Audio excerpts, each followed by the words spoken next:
Shalom, selamat pagi saudara-saudara yang dikasihi Tuhan Yesus Kristus. Selamat berjumpa dalam renungan pada pagi hari ini. Saya ucapkan salam sejahtera buat saudara semua dimanapun saudara berada. Damai dan sukacita oleh Roh Kudus melimpah senantiasa dalam hati dan kehidupan saudara semua. Sebelum kita mendengarkan renungan firman Tuhan, mari kita berdoa. Bapa, dalam nama Tuhan Yesus Kristus, kami bersyukur untuk penyertaan-Mu, perlindungan-Mu, dan pimpinan-Mu dari malam hingga pagi ini. Kembali kami saat ini ada, kami hidup dan bernafas, itu semua adalah kemurahan Tuhan.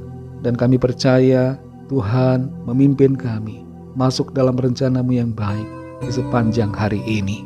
Saat ini sebelum kami memulai aktivitas kami rindu diperlengkapi dengan firman-Mu. Jamah hati kami agar kami mengerti dan taat pada setiap kehendak-Mu. Dalam nama Tuhan Yesus kami berdoa. Haleluya. Amin. Saudara yang dikasihi Tuhan, ayat renungan kita pada saat ini terdapat dalam Injil Yohanes pasal 15 ayat yang keempat. Tertulis demikian. Tinggallah di dalam aku dan aku di dalam kamu. Sama seperti ranting tidak dapat berbuah dari dirinya sendiri kalau ia tidak tinggal pada pokok anggur, demikian juga kamu tidak berbuah jikalau kamu tidak tinggal di dalam aku. Saudara yang dikasihi Tuhan, ranting pohon yang patah umumnya tidak dapat diperbaiki dan tidak dapat kembali pulih dengan sendirinya. Setelah ranting pohon patah, bagian tersebut biasanya mati karena nutrisi dari bagian batang pohon utama tidak terdistribusi lagi pada bagian ranting yang patah. Tidak akan ada daun ataupun buah yang bisa bertumbuh pada ranting yang patah karena ia sudah terputus dari bagian yang utama. Inilah yang terjadi ketika kita terputus dari hubungan dengan Tuhan. Saat kita tidak terkoneksi dengannya, maka kita bagaikan seperti ranting pohon yang patah dan lama-kelamaan akan mati dan binasa.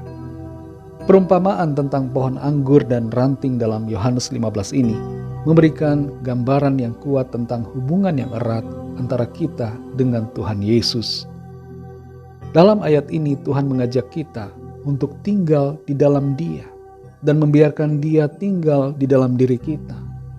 Kunci dari kehidupan yang berarti dan penuh buah adalah memiliki hubungan yang selalu kontinu dengan Tuhan Yesus Kristus.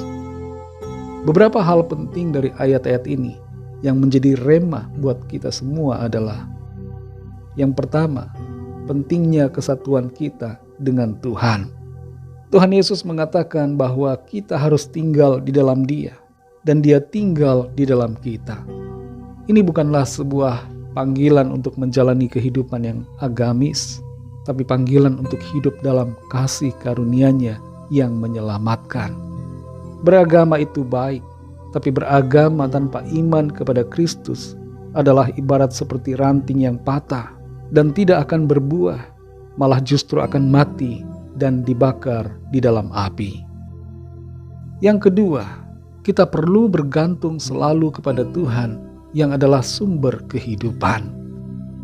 Ranting tidak akan dapat berbuah tanpa terhubung pada pokok anggur. Demikian juga kita tidak dapat menghasilkan buah yang berarti dalam hidup ini kecuali kita terhubung dengan Tuhan Yesus, sang sumber kehidupan sejati. Hidup kita jadi bermakna, hidup kita jadi berbuah disebabkan karena hubungan kita dengan Tuhan. Ketika kita tinggal di dalam Dia, menghidupi firman-Nya, memiliki persekutuan yang pribadi dalam doa dan firman, mengikuti tuntunan Roh Kudus-Nya, maka kita mengalami kekuatan-Nya yang menghidupkan, yang memperbaharui dan memampukan kita untuk menjadi saksi-saksinya dan menghasilkan buah roh yang nyata. Hal yang ketiga, sadarilah akan keterbatasan diri kita. Tuhan mengingatkan kita bahwa ranting tidak bisa menghasilkan buah dari dirinya sendiri. Hal ini mengajarkan kita untuk tidak bergantung pada kekuatan, pengertian atau kemampuan kita sendiri. Di saat kita mencoba hidup secara terpisah dari Tuhan Yesus, kita menjauh dari kasih karunia-Nya, maka kita akan mengalami kelemahan dan kekosongan, bahkan kebinasaan.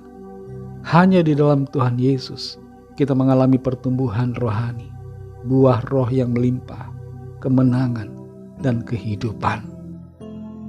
Saudara yang dikasih Tuhan, kalau saat ini ada di antara kita yang sudah menjauh dari Tuhan, sudah tidak lagi tinggal dalam firman-Nya, tidak tinggal dalam kasih karunia-Nya, kita meninggalkan ibadah, melupakan firman Tuhan, tidak lagi memiliki persekutuan yang pribadi dengan Tuhan, waspadalah, jangan sampai kita bagaikan ranting yang kering dan mati, terputus dari sumber kehidupan.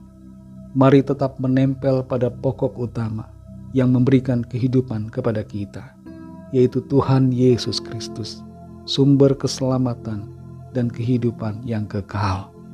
Hanya di dalam Dia kita dapat hidup, bertumbuh, berbuah, dan hanya di dalam Dia saja kita bisa melakukan perkara-perkara yang besar dalam rencananya.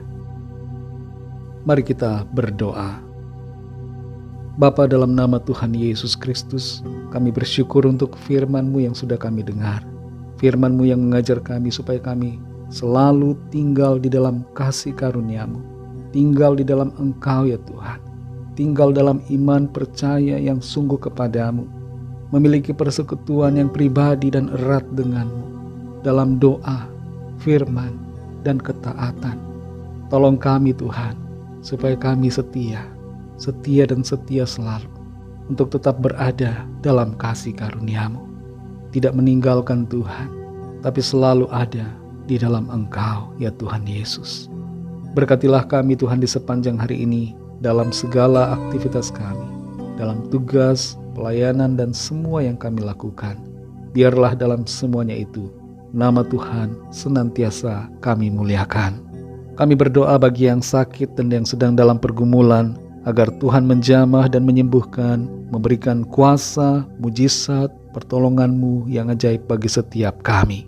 Kami berdoa bagi orang-orang yang sedang menderita dalam kesusahan, dalam tekanan, dalam penganiayaan, agar Tuhan melawat dan menyatakan kuasa pertolongan-Mu bagi setiap mereka. Terima kasih Tuhan, segala puji hormat syukur hanya bagi-Mu. Dalam nama-Mu yang kudus, nama Tuhan Yesus Kristus, kami sudah berdoa. Haleluya. Mari sama-sama kita berdoa, doa Bapa kami. Bapa kami yang di sorga, dikuduskanlah nama-Mu, datanglah kerajaan-Mu, jadilah kehendak-Mu di bumi seperti di sorga. Berikanlah kami pada hari ini makanan kami yang secukupnya, dan ampunilah kami akan kesalahan kami, seperti kami juga mengampuni orang yang bersalah kepada kami. Dan janganlah membawa kami ke dalam pencobaan, tetapi lepaskanlah kami daripada yang jahat, karena Engkaulah yang punya kerajaan dan kuasa dan kemuliaan sampai selama-lamanya. Amin. Terimalah berkat Tuhan. Tuhan memberkati engkau dan melindungi engkau. Tuhan menyinari engkau dengan wajah-Nya dan memberikan kasih karunia. Tuhan menghadapkan wajah-Nya kepadamu dan memberikan damai sejahtera. Berkat anugerah dari Bapa Sorgawi, cinta kasih karunia dari Tuhan Yesus Kristus, dalam persekutuan dan penghiburan Roh Kudus, menyertai kita semua sekarang ini dan sampai selama-lamanya. Dalam berkat nama Tuhan Yesus Kristus. Haleluya. Amin. Puji Tuhan, saudara yang dikasih Tuhan, saya percaya firman Tuhan menjadi berkat dan kekuatan buat saudara semua, dan Roh Kudus akan menolong saudara untuk lebih lagi memahami kebenaran firman Tuhan. Tuhan Yesus memberkati saudara semua. Sampai jumpa dalam renungan yang berikutnya. Haleluya.